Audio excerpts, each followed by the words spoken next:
दोस्तों, शत्रुओं से है परेशान। अब शत्रुओं से तो वैसे सभी परेशान रहते हैं, पर कुछ व्यक्ति अपनी समझदारी से अपना जीवन व्यतीत करते हैं और कुछ व्यक्ति उनसे बराबर संघर्ष करते रहते हैं। जीवन भर चलता रहता है।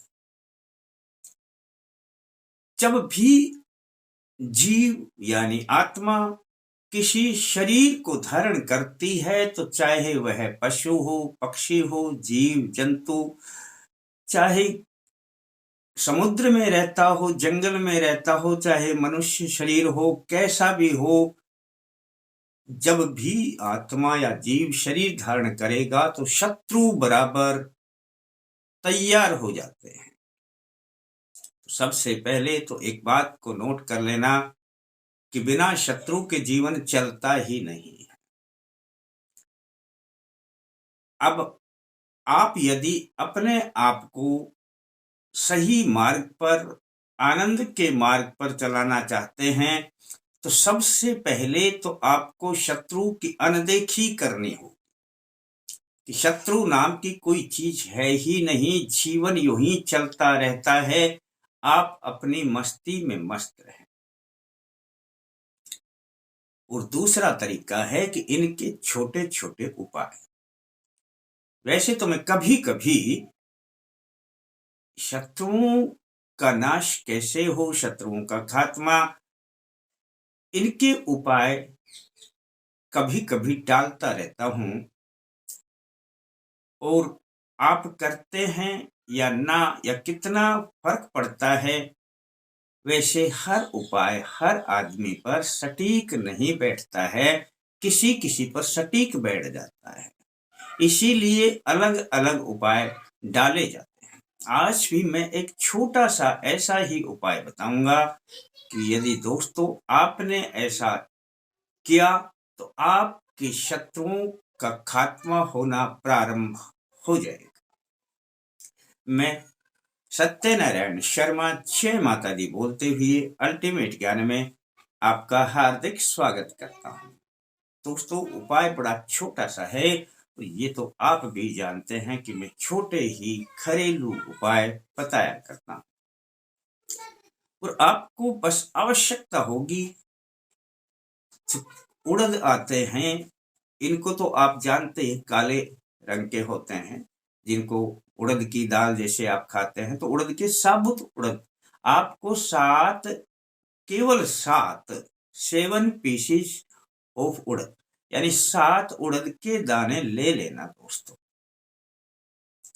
और अब आपने करना क्या है, शनिवार के दिन आपने इस प्रयोग को करना है और शनिवार को पूरब की ओर मुख करके आपने बैठना है। तो आप कहेंगे किस समय आप यह प्रयोग दिन में या शाम को या कभी भी जब आपको फुर्सत हो कर सकते हैं। अब 7 उड़द के जो दाने हैं, इसको आपने करना क्या है दोस्तों, कि आपके घर में रोटी जब बनती है तो रोटी का आटा जब गूंध लिया जाता है तो बाद में ही तो रोटी बनती है। बस जरा सा आटा ले लेना, गूंधा हुआ, और उस गूंधे हुए आटे को थोड़ा सा ऐसे कर लेना चपटा, फिर उसमें ये 7 उड़द रख देना और इसको फिर से बंद कर देना या गोली बना लेना। अब ये 7 उड़द जो है गूंधे हुए आटे के अंदर है। बस दोस्तों, इतना सा काम आप कर लेना। अब यह चाहे आप छोटी गोली बनाए चाहे बड़ी बनाए, ये आपके ऊपर निर्भर करता है, पर उड़द के दाने 7 रख लेना। दोस्तों, आपने सीधे हाथ में यह रख लेना है और सीधे हाथ में रख करके, और अब आपने यह 11 मंत्र पढ़ने हैं पूरब की ओर मुख करके। ओम सकल शत्रु दमनार्थाय श्री भैरवाय नमो नमः। ओम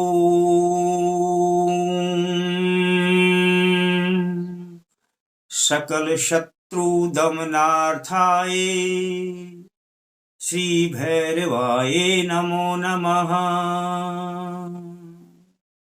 11 बार बोल देना दोस्तों, पर बोलना है इसी अंदाज से। ओम को थोड़ा सा लंबा खींच के लेना है, फिर मंत्र को बोल देना। इतना सा काम है। 11 बार बोल करके दोस्तों अपने स्थान से उठें और अब आपने आसपास में कहीं पे भी जल भरा हुआ हो, उस जल में डालना है। अब दोस्तों आप कहेंगे कि जल तो हमारे आसपास में कहीं पे भी नहीं है। दोस्तों उस समय नहीं है तो अगले दिन तलाश कर, पर डालना है आपने जल में। बस इसका प्रभाव तभी से आएगा, यह दमन शत्रु का तब होगा जब इस आटे में बंद उड़द और आप किसी जल में डालेंगे और जल का कोई जीव खाएगा, तब यह मंत्र सार्थक होगा और आपका काम बनेगा। बस इतना देख लेना, चाहे बहता हुआ जल हो चाहे खड़ा हो, आपको लगता है कि इसमें जीव हैं और मछलियां हैं, जो भी हैं, मेंढक वगैरह और भी छोटे छोटे जीव रहा करते हैं, और यदि आटे के साथ में आप उड़द को डालेंगे तो वो धीरे धीरे करके खाएंगे। दोस्तों यदि यह उन जीवों ने खा लिया तो समझ लेना शत्रु आपके खत्म होने शुरू हो जाए। इस प्रयोग केवल एक शनिवार नहीं करना, 3 शनिवार कर देना।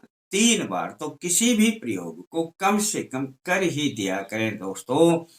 यदि आपने ऐसा कर दिया और इस पर अपना पूरा विश्वास जमा दिया, भैरव के चरणों में अपने आप को ले गए, तो समझ लेना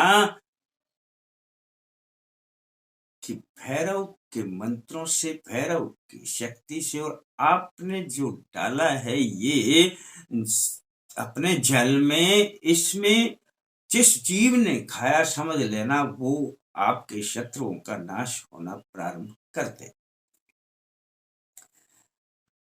कर लेना दोस्तों यदि आपका मन मानता है तो, और अच्छा लगता है तो किसी को बता देना, और थोड़ा अच्छा लगता है तो लाइक करने के बारे में सोच लेना। फिर मिलते हैं दोस्तों नए अंक के साथ, तब तक के लिए जय माता दी।